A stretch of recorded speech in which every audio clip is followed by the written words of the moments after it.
रायपुर से पहली खबर है। ईद उल फितर के विशेष सफाई आदेश पर ट्विटर वार हुआ है। ईद उल फितर मुस्लिम इलाकों में विशेष सफाई के आदेश पर ट्वीट वार हुआ है। विशेष सफाई पर कांग्रेस बीजेपी में ट्वीट वार हुआ है। काश विशेष सफाई का आदेश दिवाली में भी होता, ये बीजेपी कह रही। यही आदेश नवरात्रि रामनवमी में भी मिलता। बीजेपी के ट्वीट पर कांग्रेस का पलटवार। शांति समिति की बैठक में ऐसे निर्णय लेते हैं, कांग्रेस का कहना है। वैसे विशेष सफाई अभियान 2018 में चला था। कांग्रेस ने यह कहा 2023 में ठीक से सफाई होगी, फिक्र मत करो, कांग्रेस ये कहती है।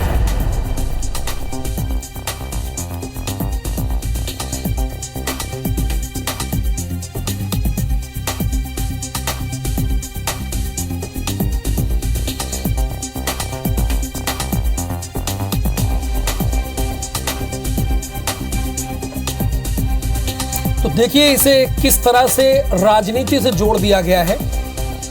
बीजेपी छत्तीसगढ़ और कांग्रेस के बीच ये ट्विटर वार हो रहा है। विशेष सफाई अभियान का यह आदेश काश रामनवमी और नवरात्रि में भी होता। सौरभ सिंह परिहार इस वक्त हमारे साथ फोन लाइन पे है। सौरभ, जो दोनों तरफ से ट्विटर वार चल रहा है, इसके मायने क्या हैं, बस आप ये बताइए, बाकी खबर मैंने बता दी। बिल्कुल, देखिए अभी ईद उल फितर का पर्व चल रहा है और ऐसे में भाजपा ने ये ट्वीट किया है कि यही आदेश या विशेष सफाई जो है हिंदुओं के जो त्योहार है रामनवमी, नवरात्रि और दिवाली पर भी मिलते। उसके बाद फिर ये कांग्रेस ने भी ट्वीट किया है और 2018 में जब भाजपा की सरकार थी तब भी इसी तरीके की विशेष सफाई अभियान जो है इन जगहों पर जो है चलाए जाते थे, चाहे ईदगाह हो या मस्जिद हो, उन जगहों पर चलाए जाते थे ताकि जो है व्यवस्थित ढंग से जो है ये दिया जा सके सुविधाएं जो है। इसी को लेकर ये है और इसी में आप देखिए कि कांग्रेस ने अपने ट्वीट पे लिखा है कि 2018 में तो अभियान चलाया गया था और उन्होंने एक बात लिखी है कि सांप्रदायिक चश्मे से सिर्फ ईद दिखती है, होली नहीं, और 2023 में ठीक से फिर सफाई होगी, डोंट वरी। तो समझा जा सकता है कि किस तरीके से कांग्रेस भी जो है भाजपा पर पलटवार करती है कि आपको सांप्रदायिक चश्मे से ईद दिखती है, होली नहीं। क्योंकि इससे पहले भी जब कोई भी पर्व होते हैं तो शांति समिति की बैठक होती है, उस बैठक में जो है बेहतर ढंग से सुचारू रूप से व्यवस्था हो सके, इसलिए निर्णय लिए जाते हैं और ये भी जो निर्णय लिए गए कुछ इसी तरीके के निर्णय लिए गए। अब इसी को लेकर जो है कांग्रेस और भाजपा में ट्विटर वार हो रहा है। शुक्रिया सौरभ इस इंफॉर्मेशन के लिए। अगली खबर छतरपुर से। संवेदनशील गांव में फ्लैग मार्च हुआ है। ओरछा रोड थाना पुलिस ने फ्लैग मार्च किया है। फरार आरोपियों के घरों में दबिश दी गई है। टीआई ने टीम के साथ 6 गांवों का भ्रमण किया। फरार अपराधियों की सूचना देने की अपील की है। यानी जो फरार अपराधी हैं उनके बारे में सूचना देने की अपील की गई है।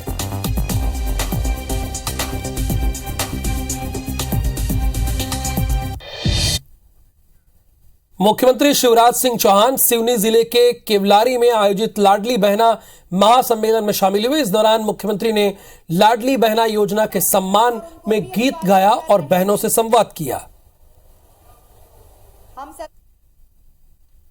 भाई और बहन का रिश्ता अद्भुत रिश्ता है। बचपन से एक गाना बहुत अच्छा लगता है जो मैं कभी अपनी एक बहन के लिए गाता था, लेकिन मेरी तो लाखों बहनें हैं। आओ बहन मिलके एक बार ये गीत गुनगुनाए। फूलों का तारों का सबका कहना है, लाखों हजारों ये मेरी बहना है, सारी उम्र हम संग रहना है। जबलपुर में गुरुवार को अचानक मौसम का मिजाज बदलने से लाडली बहना महासम्मेलन की तमाम तैयारियों पर पानी फिर गया। प्रशासन पिछले 1 हफ्ते से कार्यक्रम की तैयारियों में लगा हुआ था। बहुत परेशान हो गए, पानी गिरो तो वहाँ भागे, अब खोलो तो अब घरे जा रहे हैं। हम लोग को हमारे यहाँ गांव के सरपंच जो उनके ऑर्डर से आए थे, हम लोग लारी से आए हैं और सीएम साहब से मिलने के लिए आए थे, पर मुलाकात नहीं हुई हमारी थी। मौसम खराब हुआ इस वजह से उनका आना कैंसिल हो गया। हम लोग नहीं आई नहीं, मुलाकात ही नहीं हो पाई। पहले से तैयारियां कर रहे थे लेकिन नहीं हो पाया। अब प्रकृति के जो विधान है और सब उसके लिए अपन सबके सामने उसके सामने नतमस्तक हैं। तो मैं तो अपनी बहनों से, जिन्हें हम लाडली बहना भी कह सकते हैं, उनसे क्षमा चाहता हूँ। बीजेपी के प्रदेश प्रभारी ओम माथुर का इस महीने में तीसरी बार और सह प्रभारी नितिन नवीन का दूसरी बार दौरा रद्द होने पर कांग्रेस ने तंज कसा। सीएम भूपेश ने कहा कि हर उत्साह से पीएम मोदी और गृहमंत्री अमित शाह का भरोसा उठ चुका है।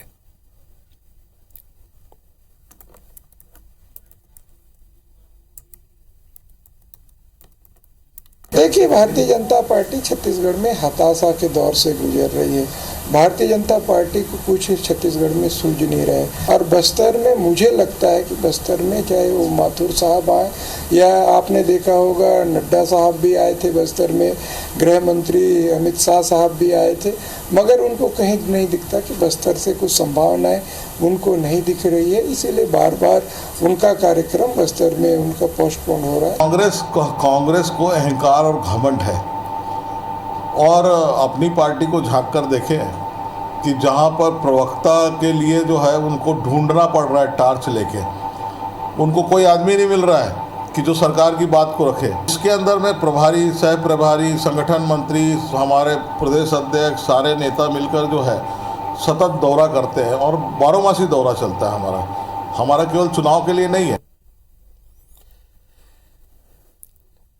बीजापुर जिले में विधानसभा चुनाव की हलचल तेज हो गई। गुरुवार को बीजापुर पहुंचे सांसद संतोष पांडे ने बीजेपी पदाधिकारियों की बैठक ली और कार्यकर्ताओं और पदाधिकारियों में आगामी चुनाव में जीत का मंत्र भी दिया। संगठनात्मक गतिविधियां चलते रहती हैं। भारतीय जनता पार्टी का अभी सभी विधानसभाओं में प्रवास चल रहा है। यह प्रवास तो जारी रहेगा ही और स्वाभाविक रूप से इलेक्शन है तो सभी चुनावी मोड में है। तो एक ईंट भी उन्होंने विकास और निर्माण के लिए रखा नहीं है भूपेश बघेल ने। आज जितने भी दिख रहे हैं ये सारे काम भारतीय जनता पार्टी के कार्यकाल के हैं। मध्य प्रदेश में इसी साल विधानसभा के चुनाव होने इससे ठीक पहले कुछ रिटायर्ड आईएएस ऑफिसर राजनीति में कूदकर सियासी दलों की धड़कनें बढ़ा रहे हैं।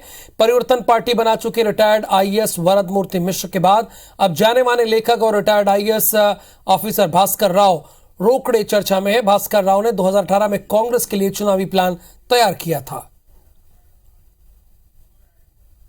मुझे कांग्रेस में जाने में कोई दिक्कत नहीं है, लेकिन यदि कांग्रेस पार्टी मेरे लिए युवाओं की जो समस्या है उसका निराकरण और लिए गए संकल्पों को पूरा करना ज्यादा महत्वपूर्ण है। जिन 7 मुद्दों पर हमने संकल्प लिया है उन संकल्पों के साथ जो पार्टी दमदारी के साथ आती है तो मुझे उस पार्टी में जाने से कोई दिक्कत नहीं है। तो जो लोग समाज में बदलाव करना चाहते हैं, देश के लिए कुछ करना चाहते हैं, ऐसे लंबे लोगों की सूची है जो संपर्क कर रहे हैं। उसमें कई ब्यूरोक्रेट्स के अधिकारी हैं, रिटायर्ड आईएएस आईपीएस अधिकारी हैं, कुछ नौकरी छोड़ के भी ज्वाइन करना चाहते हैं। तो आम आदमी पार्टी बड़ी मजबूती से 2023 का विधानसभा चुनाव भी लड़ेगी और चुनाव लड़ने के साथ साथ मध्य प्रदेश में सरकार भी बनाएगी। तो अगर छोड़कर ज्वाइन करना चाहते हैं तो ज्वाइन करा लीजिए, इसमें बताने की क्या जरूरत है। बहरहाल विश्व हिंदू परिषद की अखिल भारतीय स्तरीय बैठक रायपुर में 23 जून से 27 जून तक होने वाली है। इस बैठक में आरएसएस के पूर्व सर कार्यवाह और विहिप के पालक भैयाजी जोशी, विहिप के राष्ट्रीय डॉक्टर रविंद्र नारायण सिंह, राम मंदिर निर्माण समिति के महामंत्री चंपत राय समेत विहिप के राष्ट्रीय पदाधिकारी शामिल होंगे। यह बैठक विश्व हिंदू परिषद की वार्षिक बैठक है। उस श्रृंखला में छत्तीसगढ़ में इस बार जून में 23, 24, 25, 26 एक 4 दिवसीय बैठक तय की गई है। इस बैठक में जो हमारी दिसंबर में बैठक होती है उस बैठक का जो तय किया हुआ कार्यक्रम था उसकी समीक्षा और आने वाले 6 महीने के कार्यक्रम की योजना बनाई जाएगी। दुर्ग पहुंचे पीसीसी चीफ मोहन मरकाम ने गुरुवार को राजीव भवन में 7 जिलों के अध्यक्षों, विधायकों और बूथ कमेटी के कार्यकर्ताओं की बैठक ली और कार्यकर्ताओं को आगामी चुनाव में जीत के लिए रिचार्ज किया और कार्यकर्ताओं को राज्य सरकार योजनाओं को जन जन पहुंचाने के निर्देश दिए। छत्तीसगढ़ शांत प्रदेश है। छत्तीसगढ़ शांत प्रदेश की फिजा को बदनाम करने का काम भारतीय जनता पार्टी कर रही है। भारतीय जनता पार्टी के नेताओं के बयान जो आ रहे हैं, छत्तीसगढ़ तालिबान बन गया है। इनको शर्म आनी चाहिए, थोड़ी भी नैतिकता है तो छत्तीसगढ़ की महान जनता से इनको माफ़ी मांगना चाहिए। छत्तीसगढ़ की महान जनता ने 12 के 12 सीट कांग्रेस के झोली में जीते दिला दी। रायपुर पश्चिम उत्तर विधानसभा में आयोजित भेंट मुलाकात कार्यक्रम में प्रवेश नहीं मिलने पर भाजपा पार्षदों को घर और ऑफिस से ही पुलिस के उठाए जाने के विवाद तूल पकड़ता जा रहा है। मामले को लेकर निगम नेता प्रतिपक्ष मीनल चौबे ने महापौर पर कई गंभीर आरोप लगाए हैं। नगर निगम रायपुर का नाम बदलकर कांग्रेस कार्यालय नाम रख देना चाहिए, क्योंकि यहाँ जनता की सुविधाओं के हिसाब से कार्य नहीं हो रहे हैं। मुख्यमंत्री जी का भेंट मुलाकात कार्यक्रम चल रहा है।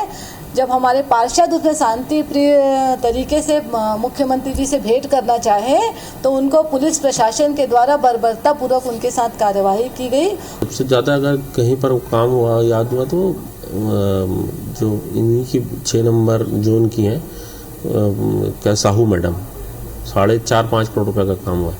और किसके यहाँ काम नहीं हुआ है?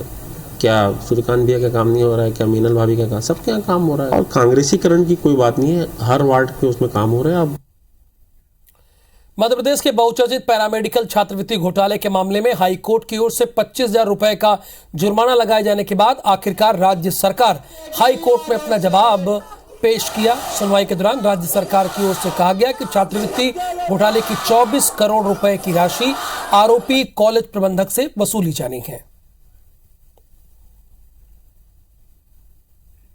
24 करोड़ रुपए की राशि है जो मध्य प्रदेश के पैरामेडिकल कॉलेजों से वसूल की जानी है। इस राशि में से 4 करोड़ रुपए वसूल किए जा चुके हैं। इसके अतिरिक्त 5 करोड़ लगभग की राशि पर ग्वालियर इंदौर बेंच द्वारा स्टे लगाया गया है और 14 करोड़ की राशि जो वसूली के लिए शेष है उस पर आरआरसी जारी कर दी गई है और उनको राजस्व वसूली की तरह की जा रही है। मामले की सुनवाई सोमवार के लिए नियत की है। मध्य प्रदेश के सियासी गलियारों में खबर है कि सरकार जल्द ही कोऑपरेटिव सोसाइटी में नियुक्तियां करने जा रही, लेकिन इससे पहले ग्वालियर में कोऑपरेटिव सोसाइटी चुनाव को लेकर जनहित याचिका दायर कर रही है। ये याचिका हाईकोर्ट की ग्वालियर बेंच में दायर की गई है। 10-15 सालों से शीर्ष सहकारी संस्थाएं और जो भी जिला बैंक हैं, सहकारी बैंक, कोऑपरेटिव बैंक, इनमें चुनाव नहीं कराए गए। सभी जगह प्रशासक नियुक्त किए गए, जिससे ये हो रहा है कि ग्वालियर में कम से कम सहकारिता विभाग में 10,000 करोड़ का भ्रष्टाचार है। और मैंने माननीय उच्च न्यायालय में याचिका प्रस्तुत कर दी है। इसकी सुनवाई सोमवार को होना है। हमारी प्रेरणा है कि तत्काल चुनाव कराए जाएं। बिलासपुर से खबर है, कटनी रेल लाइन पर अब भी ट्रेनों का परिचालन बाधित है। रेलवे ने रूट की 10 ट्रेनों को रद्द कर रखा है। 4 ट्रेनें गंतव्य से पहले समाप्त कर दी गई और 2 ट्रेनों को डायवर्ट किया गया है। इधर रेल रूट प्रभावित होने और सही जानकारी नहीं मिलने के चलते यात्री परेशान हो रहे हैं। हालांकि रेल अधिकारी उम्मीद जता रहे हैं कि जल्द 3 में से 1 लाइन को क्लियर कर दिया जाएगा। इधर भीषण रेल हादसे की जांच CRS यानी कमिश्नर रेलवे सेफ्टी करेंगे। बता दें कि बिलासपुर रेल मंडल के सिंहपुर में कल बड़ा रेल हादसा हुआ, जिसमें 2 मालगाड़ियों के टक्कर से कटनी बिलासपुर रेल लाइन पूरी तरह से बाधित हो गई। क्षतिग्रस्त मालगाड़ी के इंजन और वैगन को हटाने का काम किया जा रहा है, लेकिन सवाल यह है कि इतनी देरी क्यों हो रही है? यात्रियों को जो परेशानी हो रही है, रेल क्या इसका जवाब देगा? रेलवे विभाग क्या इसका जवाब देगा? चूंकि अभी तक ट्रेनें प्रॉपर नहीं चल रही हैं। आज भी उस खंड पर 10 ट्रेनों को रद्द किया गया है और 4 ट्रेनें जो है शॉर्ट टर्मिनेट की गई हैं। सिग्नल ओवर शूटिंग का मामला सामने आया है और बाकी विस्तृत बातें जांच के पश्चात सामने आ पाएंगी। यहाँ CRS भी आए हैं और बाकी अधिकारियों की भी टीम है, तो इस पे जो जांच की जाएगी। मध्य प्रदेश में पंचायत चुनाव संपन्न हुए करीब 10 महीनों का वक्त गुजर गया, लेकिन जबलपुर के पंचायत प्रतिनिधियों को अब तक विकास निधि का आवंटन नहीं किया गया। ऐसे में जिला, जनपद, ग्राम पंचायतों के प्रतिनिधि क्षेत्रीय विकास के लिए राशि स्वीकृत नहीं कर पा रहे हैं।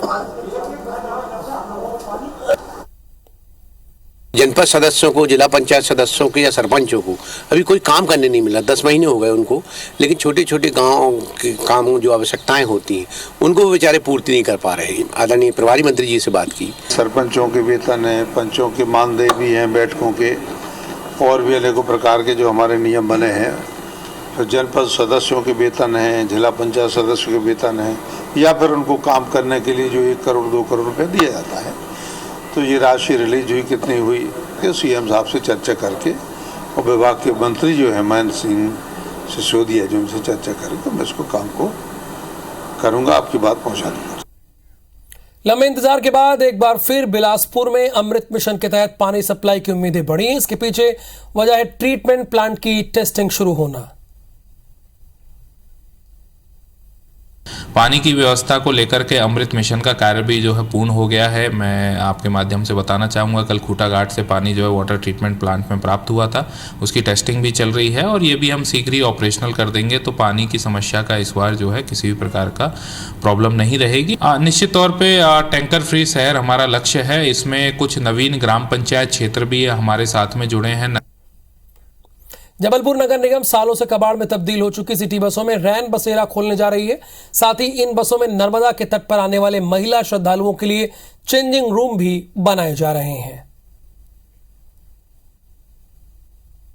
एक प्रस्ताव रखे कि एक पुरानी बस है तो उसको हम लोग सजाया जा सकते, तो एज ए आर्टिस्ट इनके में आया और हम लोग मिलकर एक बस का एक संरचना तैयार की ताकि इसको हम लोग शयन में भी यूज किया जा सकता है, जिसको आश्रय गृह बोला जा सकता है। अभी 50 बसें हैं जिसका कमिश्नर सर का आदेश है करके कि किसी बस को रेस्टोरेंट बनाना है, किसी को चेंजिंग रूम बनाना है। चेंजिंग रूम हम नर्मदा घाट के नीचे रखेंगे, वहाँ पर महिलाओं के लिए चेंजिंग रूम रखेंगे, उसके बाद रेस्टोरेंट रखेंगे और उसके म्यूजियम रखेंगे। रेवेन्यू जनरेट करने के लिए नगर निगम का ये बहुत बढ़िया पहल है। बिलासपुर जिले के अपोलो अस्पताल के आईसीयू में आग लगने से अफरा तफरी मच गई, जिसके बाद अस्पताल प्रबंधन ने मरीजों को तत्काल दूसरी जगह शिफ्ट किया। बताया जा रहा है कि ये आग शॉर्ट सर्किट होने की वजह से लगी। मेरे कमांडेंट जिला सेनानी फायर अधिकारी एवं एसडीआरएफ के द्वारा मुझे सूचना मिला कि यहाँ अपोलो हॉस्पिटल में आग लगा है। तत्काल मैं 12-15 मिनट में मौके पर पहुँच गया, आग को बुझाया गया। आग बुझाने के बाद अब हमारा काम जो धुआं है, रूम में धुआं भर चुका है, उसको निकालने काम जारी। शाम तो अभी उतना नहीं हुआ है। अब भाई कीमती चीज़ है, मशीनरी चीज़ है, तो कम से कम 40-50 लाख का तो नुकसान मान कर चलो। 5 बजे के आसपास लॉन्ड्री मशीन में आग लगी थी, जिसका धुआं जो है वो फर्स्ट और सेकंड फ्लोर में आ गया था। कोई जनधन की हानि नहीं हुई है। सभी मरीज हैं, सभी डॉक्टर को कॉल किया गया है, जिसके मरीज वो वापस आके चेकअप कर रहे हैं और सभी अभी मैंने कई मरीजों से बात भी किया है, सभी यहाँ की व्यवस्था से संतुष्ट हैं। छत्तीसगढ़ सरकार हरियाली के संरक्षण और संवर्धन पर जोर देती आ रही है, लेकिन रायपुर नगर निगम इस मामले में बड़ी लापरवाही कर रहा है। चांदनी चौक से भाटागांव चौक तक सड़क चौड़ीकरण में 50 साल से ज्यादा पुराने दर्जनों पेड़ों को निर्ममता से काट दिया गया। यह सिलसिला लगातार जारी है, जबकि थोड़े से प्रयास से इन्हें बचाया जा सकता था। जमीन पर धराशायी ये पेड़ दशकों पुराने हैं। तस्वीर रायपुर के चांदनी चौक से मटपारा होते हुए भाटागांव जाने वाली सड़क की है। एक समय था जब इस सड़क से गुजरने वाला हर शख्स इनकी ठंडी छांव से आनंदित हो जाता था, लेकिन अब ये सड़क भी दूसरी कंक्रीट की सड़कों की तरह धूल और गर्मी से भरी रहेगी। दरअसल चौड़ीकरण के लिए नगर निगम ने यहाँ काफी पुराने 85 पेड़ों की बलि दे दी है। सिलसिला अब भी जारी है। निगम प्रशासन पर आरोप है कि ये सब कुछ वोट की राजनीति और रसूखदारों के अतिक्रमण को बचाने के लिए किया जा रहा है। इन पेड़ों के कटने से स्थानीय लोग काफी दुखी हैं। एक तरफ सरकार पर्यावरण के संरक्षण के लिए करोड़ों रुपए खर्च करने का दावा करती है, तो दूसरी तरफ उसी सरकार की एजेंसियां पर्यावरण को नुकसान पहुंचाने में कोई कमी नहीं करती। चांदनी चौक से आईएसबीटी भाटागांव चौक तक सड़क निर्माण होना है, चौड़ीकरण होना है। उसके लिए आप देखेंगे ये बड़े बड़े 30-40 साल पुराने पेड़ों को बेतहाशा संख्या में काटा जा रहा है। अभी तक आपको बता दें करीब 85 बड़े पेड़ हैं, पीपल बरगद के पेड़ हैं, पीपल के पेड़ हैं, नीम के पेड़ हैं, और आप देखेंगे सब ये पेड़, आप लोकेशन देखिए कि सब ये नाली के किनारे हैं। आपत्ति इसलिए उठ रही है क्योंकि आगे का हिस्सा आप जाएंगे चांदनी चौक, आदर्श चौक की तरफ, तो कई रसूखदार हैं जिनका जो अवैध निर्माण है, जो कब्जा है, उसे बचा लिया गया है, लेकिन पेड़ों को काटने में कोई मुरव्वत नहीं बरती गई है। इसको सेंटर पे लेके, डिवाइडर पे लेके बचाया जा सकता था, क्योंकि अपने लेफ्ट साइड में जो है ऑलरेडी जगह है। बहुत ज़्यादा गर्मी और महसूस हो रहा है। पेड़ काटने से पहले तो बहुत अच्छा हरियाली था। आज खास बोलते कि पेड़ पौधा लगाओ, पेड़ पौधा लगाओ। ये पेड़ पौधा काट के क्या लगाने हम लोग को बता रहे हैं। रायपुर में इंटर स्टेट बस टर्मिनल बनने से इस रोड पर यातायात का दबाव बढ़ गया है, जिसे कम करने के लिए चांदनी चौक से भाटागांव चौक तक 100 फीट चौड़ी सड़क बननी थी। किनारे बनी बस्ती को तोड़ना था, लेकिन चुनावी साल के कारण इसे टाल दिया गया। पहले चरण में 14 मीटर सड़क बनाई जा रही है, जिसके लिए पेड़ों को बिना प्लानिंग काटा जा रहा है, जबकि बाकी की 16 मीटर चौड़ीकरण के दौरान ये संभावना बन सकती थी कि ये पेड़ एयरपोर्ट रोड की तरह बीच डिवाइडर में आने से बच जाते, लेकिन पेड़ न तो वोट दे सकते हैं और न ही धरना, इसलिए सबसे पहले इन पर रसूख की आरी चलती है। हालांकि इस मुद्दे पर महापौर एजाज ढेबर का अलग ही तर्क है। एक बार वहाँ जाके मौके पे निरीक्षण करेंगे और जहाँ पर वैसे लगेगा जिग जैग न लिए, तो ऐसा नहीं किसी को बचाने के लिए और किसी को करने, जो होगा सबके लिए वहाँ पर बराबर से होगा। काटें तो पेड़ लगाएंगे भी, क्योंकि मुझे लगता है कि जरूरत है पेड़ों की, ऑक्सीजन की जरूरत है, तो जहाँ पर कटें वहाँ पेड़ लगेंगे भी। ये नाली जा रही है सीधे, जो कि आगे जाके आप देखेंगे उस हरे रंग की बिल्डिंग में टकराती है, लेकिन इन पूरे लाइन को बचाने के लिए आप देखेंगे इसे लगभग 12 से 13 फुट बाहर कर लिया गया है। हमने नगर निगम कमिश्नर से शिकायत करी है कि एक रसूखदार को बचाने के लिए रोड की चौड़ाई कम कर दी गई है। विकास के लिए प्रकृति का दोहन जग जाहिर है, लेकिन पर्यावरण को बचाने की कोशिश भी होनी चाहिए, जो कि यहाँ नहीं हुआ। हम बार बार यही कहते हैं कि पेड़ और प्रकृति क्या धरना नहीं दे सकती, इसलिए सबसे पहले उन्हें निशाना बनाया जाता है, गरीबों को निशाना बनाया जाता है, और हर बार जो है वो रसूखदारों को छोड़ दिया जाता है। अब सबसे बड़ा सवाल है कि 70 साल पुराने जो पेड़ काटे जा रहे हैं, आखिर उन्हें दोबारा जीवित करने का या इनकी क्षतिपूर्ति करने का कौन सा अधिकारी या कौन सा नेता जिम्मेदारी लेगा। कैमरामैन नजीर खान के साथ संदीप शुक्ला, IBC 24 रायपुर। मध्य प्रदेश में तेज गर्मी से आम जनजीवन बेहाल हो गया। तेज तपिश में लोग गर्मी और लू से बचाव के साथ बाहर निकल रहे हैं। खंडवा में पारा 41 के पार हो गया है, वहीं खरगोन में 42 डिग्री के आसपास पारा है, जिसे देखते हुए जिला प्रशासन ने स्कूलों के समय में बदलाव का निर्देश दिया है। निजी समेत सभी शासकीय स्कूलों के समय में परिवर्तन करते हुए सुबह 7:30 बजे से दोपहर 12:30 बजे तक का आदेश दे दिया गया है।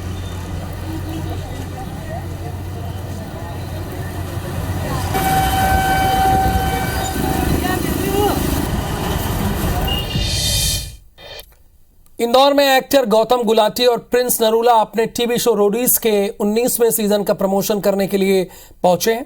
इस दौरान दोनों ने बताया कि इस सीजन में रोडीज 2 रूप में दिखेगा, एक कर्म और एक कांड।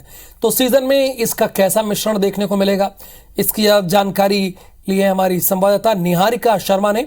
उनसे खास बातचीत भी हुई, आप भी सुनिए।